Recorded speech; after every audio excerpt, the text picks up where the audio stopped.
Assalamualaikum warahmatullahi wabarakatuh.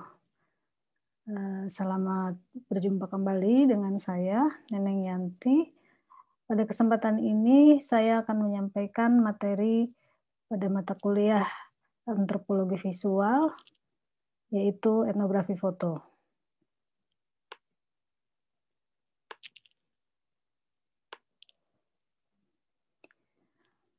Bila pada kuliah yang lalu kita berdiskusi mengenai sejarah antropologi visual sejak awal perkembangan, khususnya pada masa-masa awal perkembangan, pada kesempatan ini saya akan menyampaikan materi atau penjelasan mengenai etnografi foto.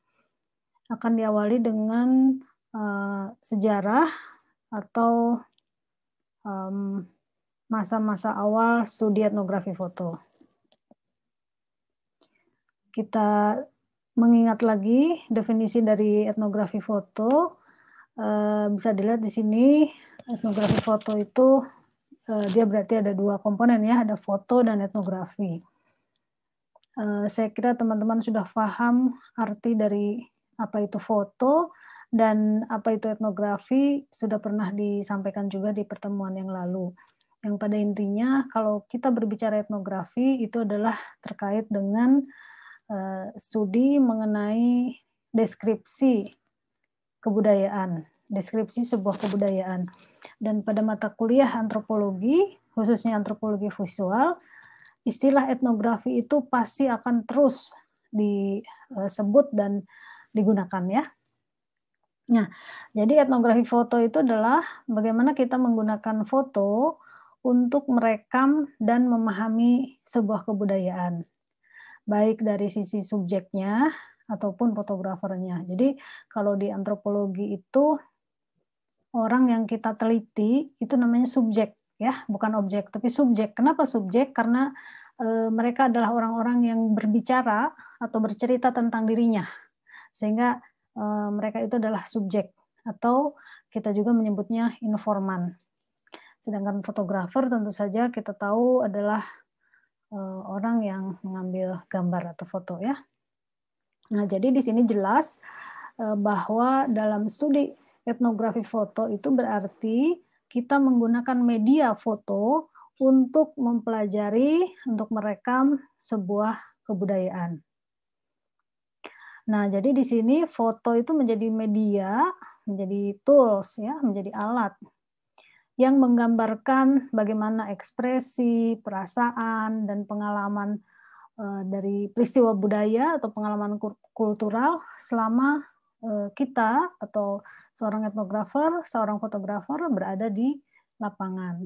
Jadi pasti kalau yang namanya etnografi itu terkait dengan studi lapangan, dan saya kira studi tentang fotografi pun pasti pergi ke lapangan karena pada umumnya mengambil objek-objek foto itu ya pasti dengan terjun ke lapangan gitu ya. Nah, di sini berarti kalau kita berbicara foto sebagai kajian etnografi, itu adalah bagaimana foto yang menggambarkan ekspresi, perasaan, pengalaman, kebudayaan gitu ya. Jadi kalau kita kembali ke diskusi yang lalu, tidak semua foto adalah foto etnografi gitu kan ya. Tetapi yang membedakan foto etnografi dengan jenis-jenis foto yang lain adalah pada penekanan bahwa foto etnografi adalah foto yang berbicara atau yang menjadi media yang menggambarkan sebuah suasana, sebuah ekspresi, sebuah perasaan, sebuah pengalaman yang terkait dengan sebuah peristiwa kultural atau sebuah peristiwa kebudayaan di suatu tempat. Jadi di sini foto itu adalah data, ya.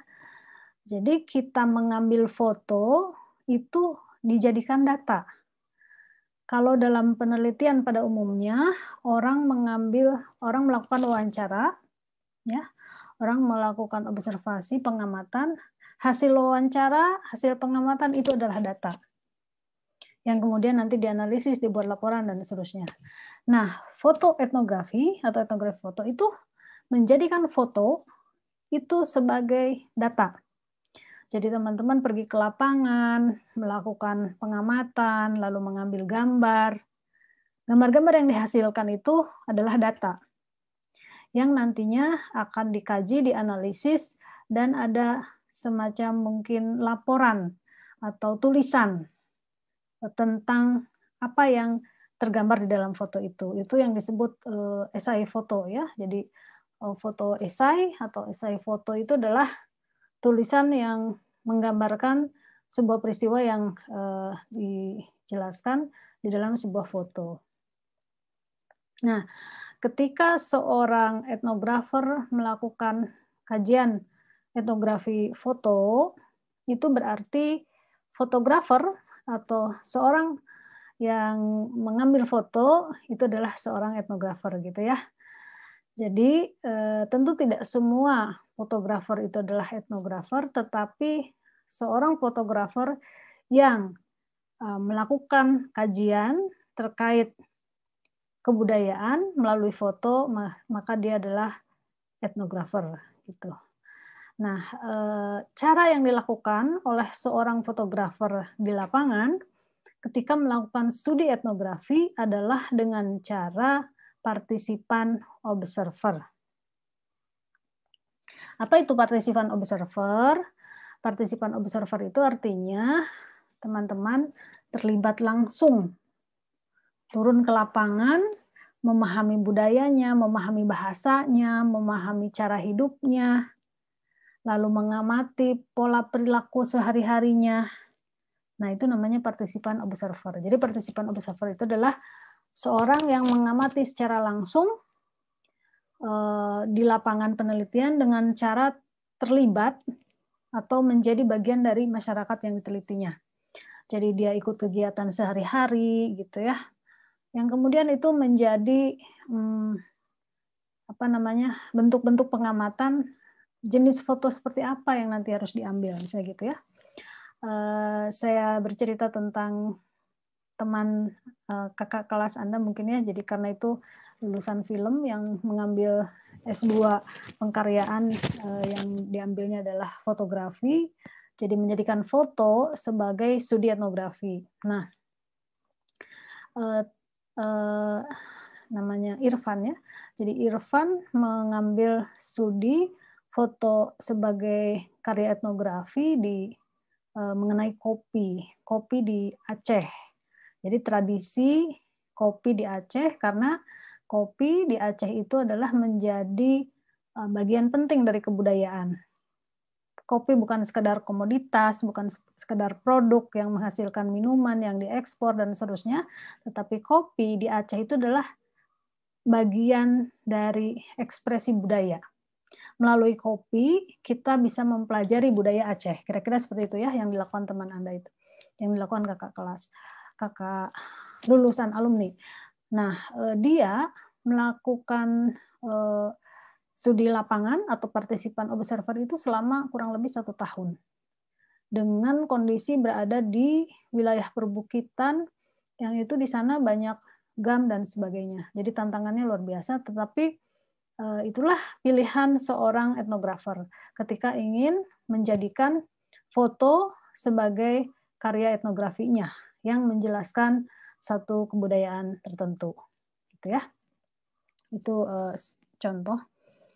Nah, secara historis, jadi kita berbicara lagi tentang bagaimana foto menjadi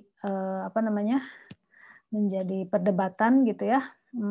Minggu lalu saya sempat menyinggung juga kalau foto dijadikan data atau dijadikan kajian di dalam penelitian, kira-kira itu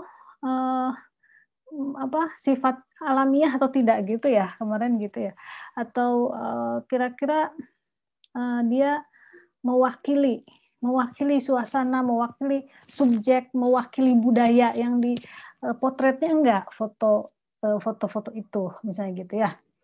Nah, perdebatan tentang foto sebagai media penelitian itu terjadi tahun 50-an, yang pada saat itu foto dianggap tidak mewakili sifat alamiah masyarakat yang diteliti, jadi dianggapnya kurang alamiah atau tidak alamiah? Karena ekspresi objek yang difoto itu tidak alami. Dalam hal ini melihat ke arah fotografer, sehingga menurut pada saat itu banyak perdebatan terjadi memandang bahwa yang terdapat di dalam gambar-gambar itu, terutama gambar-gambar yang melihat ke arah fotografer itu bukan sesuatu yang alamiah. Sama kayak kita, begitu kita meskipun kita sedang beraktivitas ya, begitu tahu ada yang moto kan langsung kita pose senyum misalnya. Itu karena kita sadar kita difoto. Artinya kealamiahan kita ketika beraktivitas tadi tuh hilang seketika karena kita merespon adanya kamera gitu ya. Nah itu sempat menjadi perdebatan saat itu karena pose itu dianggap tidak natural ya. Ini ada di diskusi kita juga minggu lalu. Salah satu pertanyaan yang saya sampaikan, apakah pose di dalam foto itu alamiah atau tidak, atau natural atau tidak gitu ya. Dan ada banyak jawaban dari teman-teman waktu itu antara yang alamiah dan yang tidak. Dua-duanya ada, tergantung dari situasi ketika foto itu diambil, kira-kira begitu ya. Nah, pose karena ada kecenderungan kalau orang di foto itu auto senyum atau auto merespon gitu ya terhadap kamera,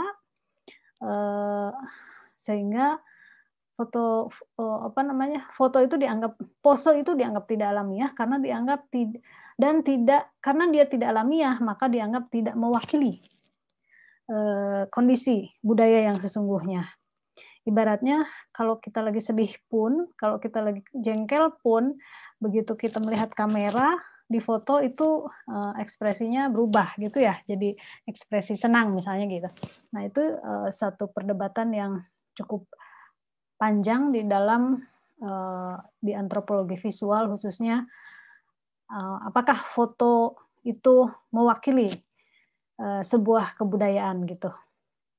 Nah, sementara sifat dari antropologi sendiri itu selalu berhubungan dengan hal-hal yang sifatnya alamiah, gitu ya, yang sifatnya langsung, tidak pakai media. Jadi kalau orang melakukan penelitian antropologi, pasti dia itu akan langsung berinteraksi dengan masyarakat, melakukan aktivitas sehari-hari bersama masyarakat, dan semuanya itu alamiah, gitu. Ketika mengamati bagaimana proses terjadinya misalnya sebuah upacara, sebuah ritual, dan lain sebagainya, semua hal-hal itu adalah bersifat alamiah dan bersifat langsung, gitu ya. Pada awalnya kajian di antropologi seperti itu. Itu tentang perdebatan natural tidak natural.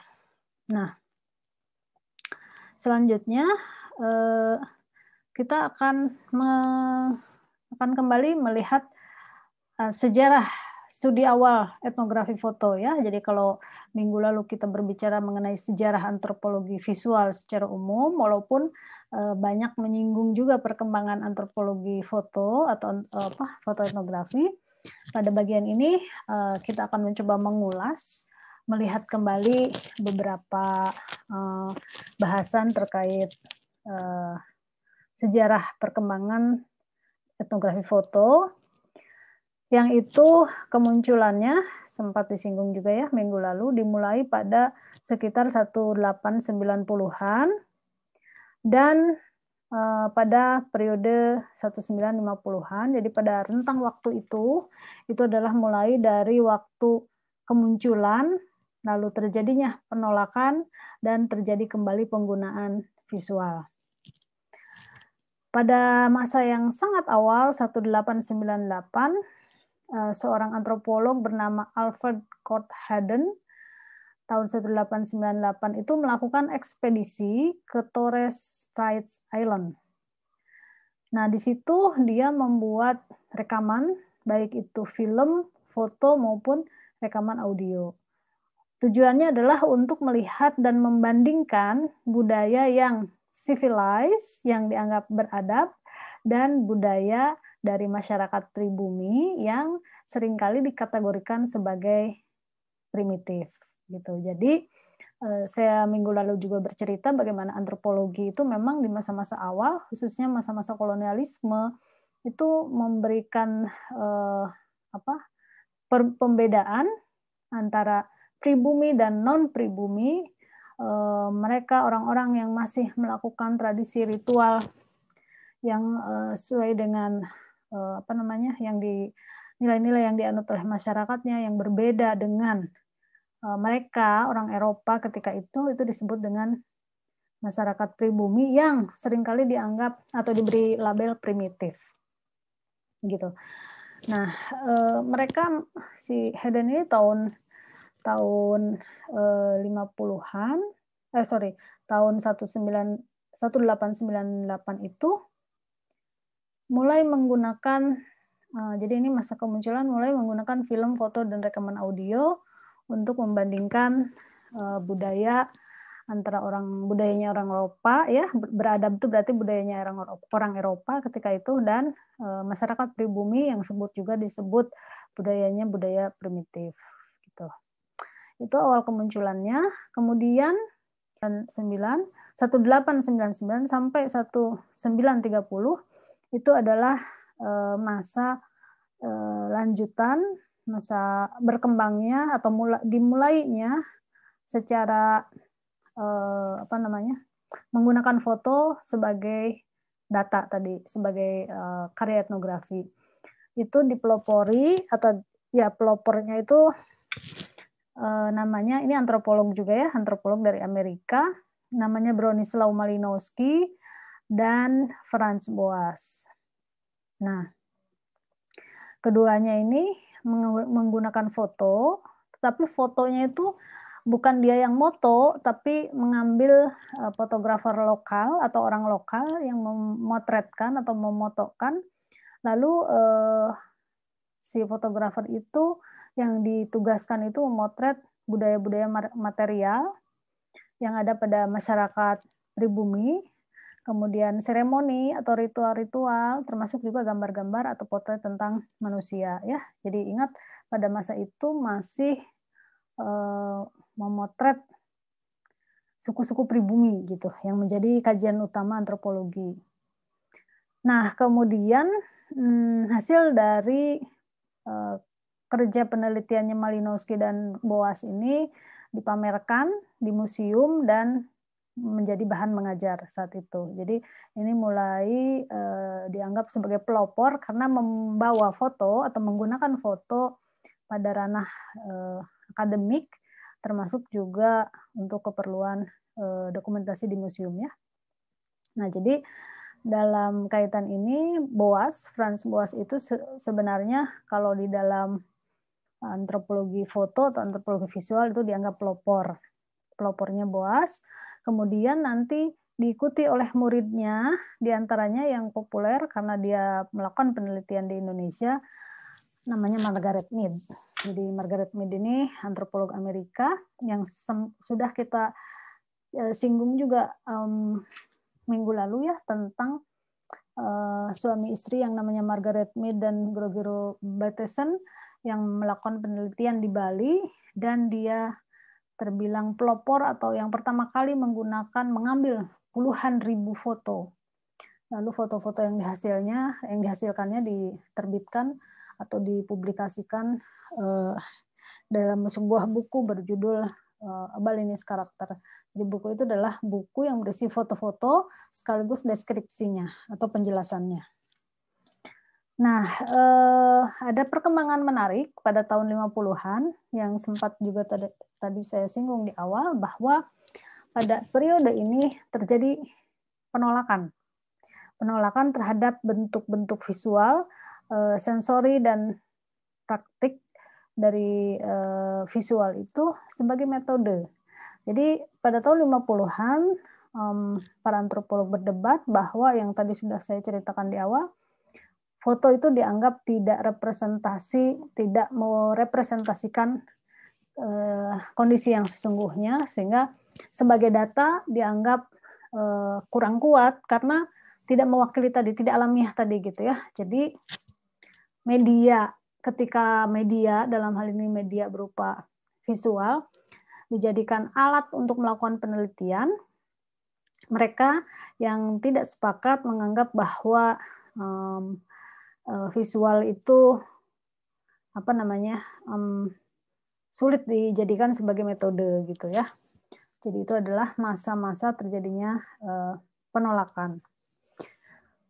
Nah, kemudian setelah tahun 50-an atau sebutlah karena perkembangan itu tidak selalu perpindahannya itu tahun apa namanya setelah tahun A langsung tahun B gitu ya, tetapi yang namanya pergolakan ilmiah itu bisa terjadi di tahun yang sama di apa namanya di tahun yang sama memperdebatkan sebuah konsep teori, tetapi pada saat yang sama muncul teori yang baru.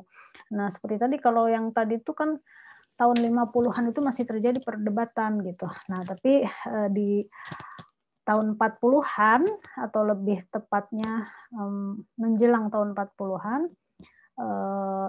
Margaret Mead dan Bateson itu adalah menggunakan foto sebagai data penelitian. Nah, pada masa ini mulai diangkat lagi, diakui lagi antropologi visualnya atau fotografi khususnya foto, dan mulai mendapat tempat lagi walaupun masih termarginalkan. Itulah kenapa sampai saat ini terbilang sulit mencari referensi dalam bahasa Indonesia dengan judul khusus buku antropologi visual atau etnografi foto. Kenapa demikian? Karena memang sebagai subdisiplin antropologi visual itu adalah ilmu yang baru populer atau berkembang setelah tahun 80-an gitu ya. Dan mungkin di Indonesia lebih kemudian lagi atau lebih belakangan lagi kayak gitu. Nah, jadi di masa-masa itu tahun-tahun itu ya 40-an sampai 80-an itu etnografi foto itu masih ditempatkan sebagai metode ilustrasi untuk pelengkap saja ketimbang metode atau alat analisis. Jadi kalau kita kembali ke definisi awal tadi kan yang namanya fotografi foto etnografi itu adalah foto yang menceritakan sebuah yang menggambarkan, mengekspresikan pengalaman kultural gitu ya, pengalaman kebudayaan di satu tempat. Yang itu berarti foto itu menjadi data.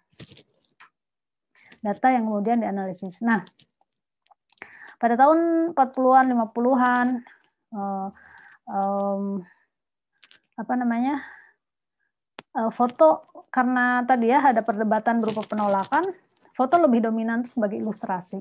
Jadi ilustrasi itu kalau orang nulis penelitian, diselipin foto, bisa di lampiran, bisa di teks, dan itu fungsinya pelengkap atau ilustrasi.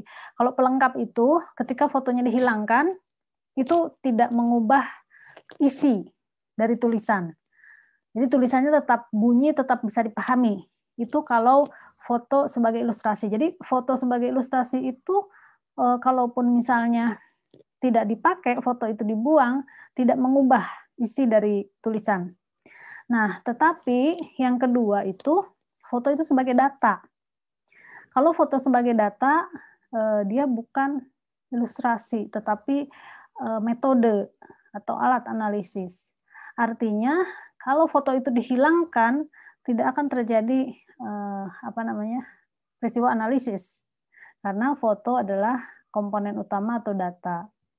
Nah, hal itulah yang dilakukan oleh yang tadi saya sebut namanya Margaret Mead dan Gregory Bateson, yang penelitiannya dilakukan di Bali.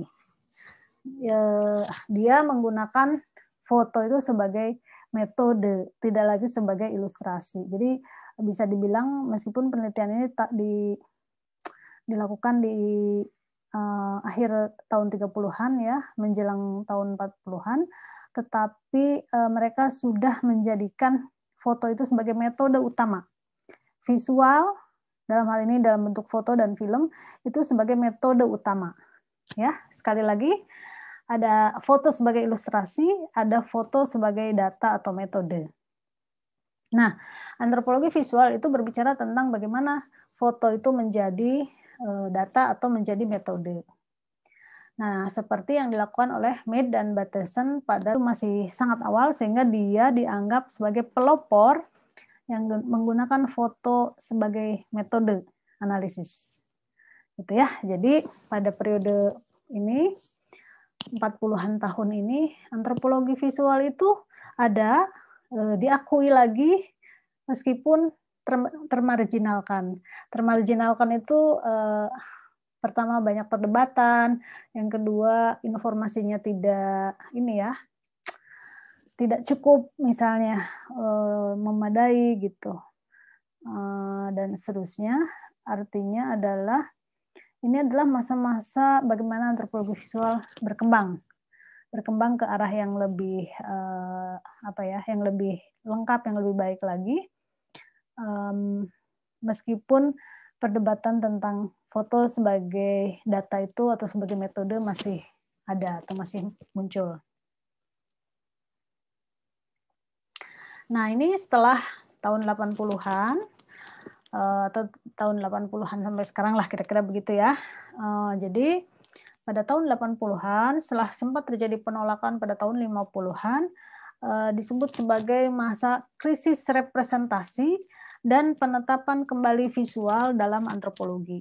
Jadi di sini visual itu mulai mendapat tempat, mulai balik lagi ke antropologi dan menjadi satu metode yang mulai dipakai lagi meskipun masih tadi termarginalkan. Jadi maksudnya termarginalkan itu masih dianggap sebelah mata, kira-kira gitu ya, dianggap sebelah mata. Nah, di sini penggunaan medianya lebih luas ya, tahun-tahun 80-an ini. Tidak hanya foto, tetapi juga tidak hanya foto dan film, tetapi juga ada pameran dan termasuk di dalamnya seni pertunjukan. Karena benda-benda di museum, kemudian seni pertunjukan itu adalah termasuk dalam kajian sebenarnya itu visual antropologi. Itu ya, visual antropologi termasuk new media atau media baru. Nah, kalau pada masa awal itu foto itu digunakan untuk melacak jejak historis sebuah kebudayaan untuk mempelajari the other. Jadi tadi saya sudah bercerita sedikit ya tentang awal mulanya antropologi, sejarahnya. Dan di sini terkait dengan foto dapat dijelaskan bahwa foto itu pada masa-masa awal digunakan untuk melacak kebudayaan masa lalu, gitu ya. Dan untuk mempelajari yang lain tadi, the other itu adalah kelompok masyarakat yang dianggap berbeda. Jadi yang lain, seperti suku-suku pribumi itu di mata orang Eropa. Nah, di sini koleksi dari foto etnografi lebih banyak dipelajari oleh para peneliti di luar, karena antropologi itu memang studi yang berkembang atau peneliti itu sering meneliti di luar wilayah budayanya sendiri gitu ya. Nah, pada masa awal ini fotografer lokal atau yang tadi seperti yang dilakukan oleh Malinowski dan Boas ya, mereka menggunakan fotografer lokal dan bagaimana suara-suara orang lokal ini dianggap penting. Jadi seorang etnografer itu memang bukan orang yang sok tahu, tetapi mereka akan memberikan ruang kepada orang lokal. Jadi di sini misalnya yang membantu melakukan fotografi itu adalah masyarakat, salah seorang pemuda di masyarakat sekitar dan seterusnya. Sehingga pada masa ini pandangan dari fotografer lokal tadi itu, orang lokal itu dianggap sebagai sesuatu yang penting. Nah, sedangkan untuk koleksi foto di museum, kemudian ada juga di perpustakaan dan lain-lain, menggambarkan kehidupan abad ini, bagaimana kehidupan pada masa lalu itu ditemukan gitu ya. Nah, jadi dapat kita simpulkan bahwa foto sebagai karya etnografi itu adalah digunakan untuk mempelajari bagaimana terjadinya perubahan kebudayaan di dalam waktu yang berbeda-beda. Misalnya, seorang fotografer dia pernah memotret misalnya ya kondisi pasar, misalnya pasar tahun 80-an, lalu dia mengambil lagi foto tahun 90-an, tahun 2000, 2010 sampai sekarang, dari situ akan terlihat misalnya bagaimana perkembangan sebuah kebudayaan itu terekam di dalam foto. Nah, apa sih perbedaannya ilmu sosial atau tadi antropologi foto dengan fotografi? Yang itu adalah bidang sebagian besar dari teman-teman ya, fotografi. Ada perbedaan yang mendasar antara ilmu sosial dan fotografi. Dalam hal ini titik beratnya adalah menemukan kebenaran, gitu ya. Jadi bagaimana aktivitas fotografi dan lain sebagainya itu adalah menjadi alat atau sesuatu untuk menemukan kebenaran tentang dunia yang lain, baik sebagai ekspresi estetik, gitu ya. Jadi itu pandangan unik dari seseorang, dari cara ekspresi estetiknya. Itu adalah untuk melihat bagaimana pembenaran tentang dunia yang lain, gitu. Dan juga mempertimbangkan pandangan dari yang unik dari seseorang atau dari orang lokal. Cara fotografi itu lebih kepada menjadi pusat pergeseran dari visual sebagai metode lapangan untuk mengumpulkan data dan analisis menjadi antropologi of visual system. Jadi bagaimana di sini foto berperan penting dalam sebagai data analisis bagi sistem visualnya di antropologi. Karena pada dasarnya foto di dalam kajian antropologi visual ini memberikan gambaran tentang berbagai peristiwa yang terjadi di masyarakat, kemudian menjadi media untuk menceritakan. Ini loh ada peristiwa ini. Misalnya ada demo tahun 1998 yang terjadi kerusuhan di mana-mana. Lalu seorang fotografer mengabadikan peristiwa itu. Nah, foto itu merekam sebuah peristiwa. Sehingga dari foto-foto itu orang bisa menceritakan, menarasikan apa yang terjadi. Itu menceritakan sesuatu gitu. Foto peristiwa tadi reformasi misalnya ya. Anak sekarang mungkin tidak tahu bagaimana suasana reformasi. Demo-demo saat tahun 98 melengsarkan Soeharto itu. Nah, melalui dokumentasi foto atau juga mungkin video, itu kita bisa tahu peristiwa apa yang terjadi. Disitulah yang disebut bagaimana foto itu menjadi media bercerita. Orang bisa menceritakan sesuatu melalui foto itu ya. Jadi picture speak 1,000 words katanya gitu kan ya. Jadi bagaimana gambar atau foto itu berbicara lebih dari sekedar melebihi ribuan kata. Hanya dengan satu gambar itu mewakili ribuan kata misalnya gitu ya.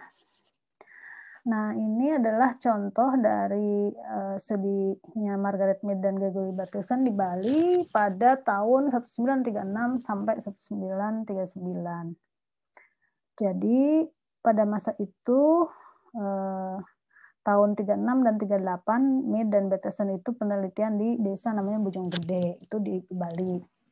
Nah, disitulah mereka pertama kalinya menggunakan kamera sebagai metode etnografi yang dilakukan secara sistematis. Jadi tidak sekedar caranya dipakai, tetapi itu metode yang secara etnografis dilakukan secara sistematis. Adapun topik penelitiannya adalah tentang pola pengasuhan anak, sosialisasi dan kepribadian. Ini salah satu foto yang juga saya ambil ya, mengenai di sini gambaran, ini foto-foto yang diambil oleh Gregory Bateson dan Mead itu, gambaran bagaimana seorang ibu yang sedang menyusui anaknya, kayak gitu. Karena penelitiannya adalah tentang pola pengasuhan, sehingga foto-fotonya banyak foto-foto terkait misalnya keluarga, kemudian ibu-ibu yang sedang mengasuh anak, dan seterusnya. Nah, tahun 1936 mereka pergi ke Bali dan menghasilkan atau mengumpulkan foto kurang lebih 25.000 ya, dan cuplikan-cuplikan film sebanyak 22.000. Itu luar biasa ya, dalam segala keterbatasan fasilitas kamera dan lain-lain, mereka berhasil mengumpulkan puluhan ribu foto. Lalu tahun 1938 pergi ke Papua Nugini dan mereka membuat 8.000 foto dan 10.000 klip film. Ini udah diceritakan sedikit juga ya minggu lalu. Jadi dari 25.000 foto atau ribuan foto itu, kemudian lebih dari 750 foto dipublikasikan di dalam sebuah buku berjudul Balinese Character Photographic Analysis. Jadi dari judulnya saja udah kelihatan bagaimana foto digunakan sebagai metode analisis. Photographic Analysis. Jadi analisis fotografi. Itu terbitnya tahun 1942, jadi masa-masa yang masih awal sekali ya. Dan di dalam buku itu mereka menulis namanya esai foto, dan kemudian menghasilkan beberapa judul seperti Stages of Childhood, Auto Cosmic Play, Boys Tantrum. Itu materi mengenai foto etnografi dan beberapa aspek di dalamnya termasuk studi awal etnografi atau masa-masa perkembangan sampai sekarang. Balik lagi ke pertanyaan saya yang di awal, yang perlu dijawab oleh teman-teman, apakah pose dalam foto bisa mengandung kebenaran antropologis? Baik, thank you for joining today's class. Terima kasih yang sudah menyimak materi pada siang hari ini atau pagi hari ini. Semoga bermanfaat buat semuanya. Terima kasih. Assalamualaikum warahmatullahi wabarakatuh.